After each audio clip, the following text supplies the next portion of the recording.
And she and I start talking a little bit, and I see her book collection, and it's all children's books. And my favorite book in the world is on there.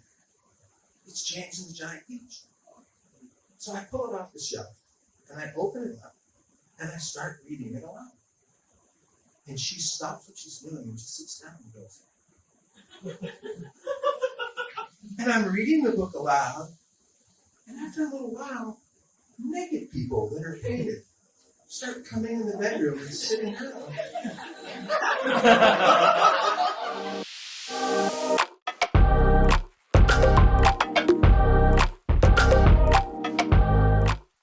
I parked on Mission Street in front of a very strange liquor store, and a man said it was $4 to park there, and it was just an open parking space, and I almost didn't give him the $4. Oh, fucking poor decisions. No, give him the $4, and he goes, watch your car. I know he won't be there when I get back, right? But if you don't give that dude the $4, right, something bad. I made a second poor decision tonight. Is I don't usually drink when I tell a story, and I had a stout. So I apologize for what might happen next. I grew up in Northern California, Mendocino County, and I was a very aggressively outdoors person. I did a lot of solo backpacking. And when I was in high school, I was trying to summit Mount Whitney. That's the tallest mountain in the lower 48, by the way. It's here in California. But I wanted to do it starting in Kings Canyon, so like sequoias, so like the hike all along the ridge. And on the way, I met these two surfer dudes, Southern California surfer dudes. They were my age. They were in high school. And they were impressed that I was hiking alone because they were doing the same thing together. And we just kind of bound up. I knew they were popular in high school. I don't know how I knew that because they went to school in Southern California. I went to school in Northern California. But you know when you meet somebody and you just know, you're fucking popular, aren't you? But they were good dudes. And one of the guys' name was Bobby J. And we clicked. We became really good friends. And our entire friendship was based upon doing things that were kind of out of the ordinary. Summiting Mount Whitney by yourself, that was out of the ordinary, and that just clicked with him. I invited them up to Mendocino County to teach me how to surf. I didn't have a surfboard. I didn't have a wetsuit. They showed up with 3 surfboards, one for me, but they only had 2 wetsuits, so I went surfing without a wetsuit. Northern California, the water is colder than here. And they were like, motherfucker. And they took their wetsuits off. We built a big-ass fire on the beach, and we would surf, and then you turn blue because you're freezing to death, and then we'd stand next to the fire, and that's when I saw them naked. Now, I'm not gay. Maybe a little gay. I'm not really gay, but those dudes were ripped. I mean, they had that V muscle, and I worked out, and I've never even seen a hint of it on my body, and I was very intimidated by them, but we were friends, and it was this bro thing, and I saw them naked a lot, and I looked. So, little gay, right? Just a little gay. They said, we know this guy that can take us skydiving, and we went skydiving. Now, now I'm a freshman in college, and they're going to school in Southern California. I'm going to school in San Francisco State. And Gator, there you go. And so everything we did was about adventure. And that's the only time I saw it, was always an adventure. I told them about, Lake Mendocino has a spillway on the dam. And we cut the fence off of the spillway, and you could jump with an inner tube and fly down the spillway. And I told them about it, and they drove up from Southern California the next day. And we did it for hours. And then somebody broke their wrist, and it became a thing, and the cops came. But whatever. We had a great time. And so, sophomore year in college, I'm super single. Like, I want a girlfriend bad, and just nothing is happening. And anytime those dudes were up, somehow women were always around. Like, friends of mine were like, oh, Bobby Jason time? you know, like that kind of thing. And he calls me and he says, you got to come down to Santa Barbara. There's an ecstasy party. Now, I had pretended like I had done ecstasy. I had not. This was the 80s, by the way, and it wasn't as popular. You know, it was a very narrow field of people that did ecstasy. And he said, you gotta come. It's a naked body painting party. There'll be really beautiful women there, and they'll let you paint their bodies because they're on ecstasy too. And my first thought was, like, with a roller. Like, what the fuck is that? Like, you know, there was no internet. You couldn't look that up. I couldn't go to the library. Is there a thing on body painting or whatever? But I said yes, because the first thought was, you know, I'm going to get laid, right? You know, we're going to be doing drugs and I'm going to get laid. This is going to be great. So I drove straight down to Santa Barbara, and he'd given me this address, and the address was way up in the hills above Santa Barbara. And this house had 2 swimming pools. And it turned out the guy who produced Hill Street Blues owned the house. And it was his daughter that, like, said we could have this party. And I get there, and I find Bobby J, and he is already naked. And I realize everyone here is better looking than me. Women, men, everyone is better looking than me. I take the ecstasy, but I'm already going, what am I doing? I had made a huge error, you know.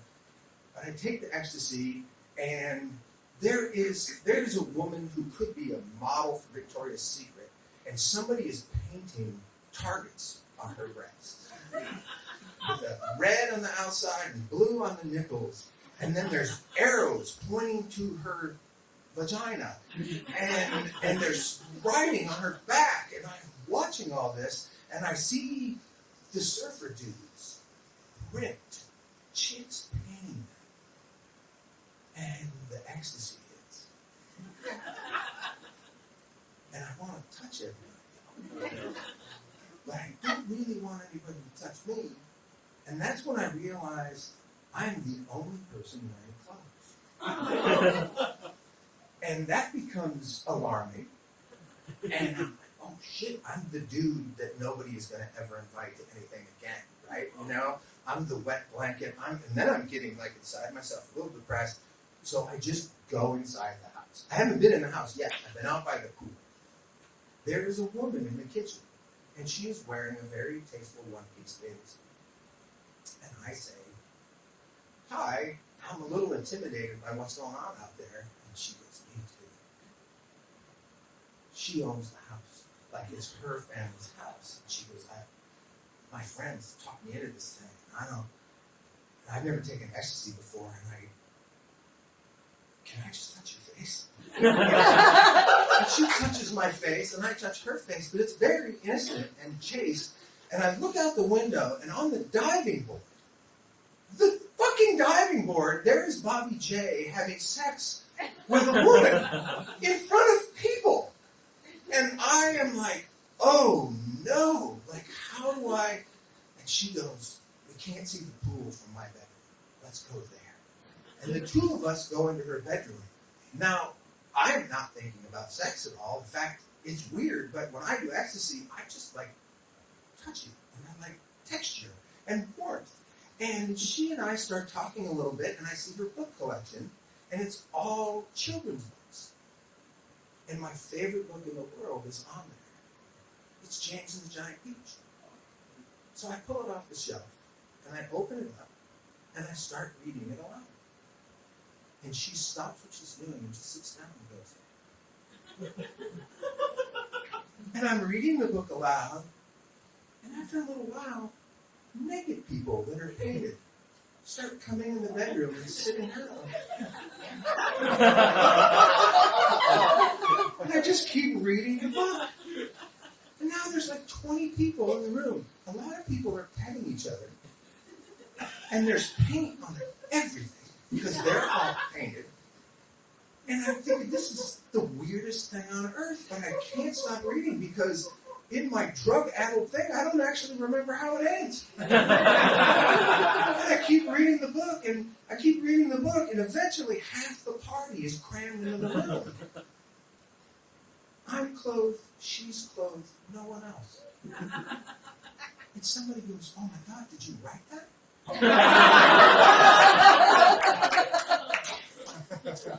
At the end of the night, people fall asleep in this pile. I wake up in the morning. I have not had sex with anyone, and neither has she, and I don't think anybody else in the room has either. It's all the people still out by the pool or out asleep in lounge chairs and whatever.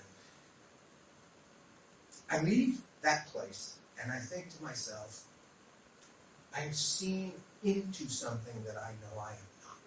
And I know I am not this thing.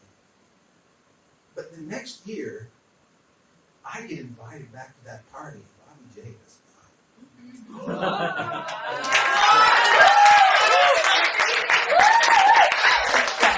right, yeah, keep All right, that was amazing. What was the next year like? I had sex with her. Yeah. All right, are you open to doing a little Q&A with the audience? Yeah. All right, does anyone have a follow-up question about... I knew it was going to be that. You knew it was going to be that. Did you marry her? No. No. What about... Actually, the story about you met your wife, though. I think you told that one. It's really nice. My wife walked in my front door. Yeah? Yeah. All right, follow-up question? How far into the book did you write? I finished the entire book. That's a feat. I read it nonstop, and the next day I could not speak. My voice was so hoarse. It was so hoarse from reading the book. And so many people didn't know the book. And they were, "Oh my God, that's the greatest book ever written." Of course, they're all in drugs, right? Yeah. In between the time of not being led by the girl waiting a whole year for it, were you late at any point in time before there? And if not, were you okay waiting a year to get laid? So, people talk about a drought when it comes to their romance, right? I grew up in a hippie community in Northern California, Mendocino County, and the open-mindedness for folks about bodies and sexuality is at a higher level than most places. So that was at the time the longest drought since I was 15 of not being with somebody. So it was a little concerning to me, but I would be honest and say, no, there were people in between. I played Ultimate Frisbee, and so did she. And so we met at tournaments over like a 4-year period, and then I got in a serious relationship. She actually came to my wedding. Wow, okay. And which I actually, I felt really good about that. And I felt good marrying somebody that was like, "Oh, that's that crazy ass story, blah, blah, blah, blah." And she's the one. And then, whatever. She actually was a photographer at my wedding. So, a poor decision turned into a good decision, right? Do you ever, do you look at Roald Dahl the same way? I wrote a pornographic version of that. A giant peach.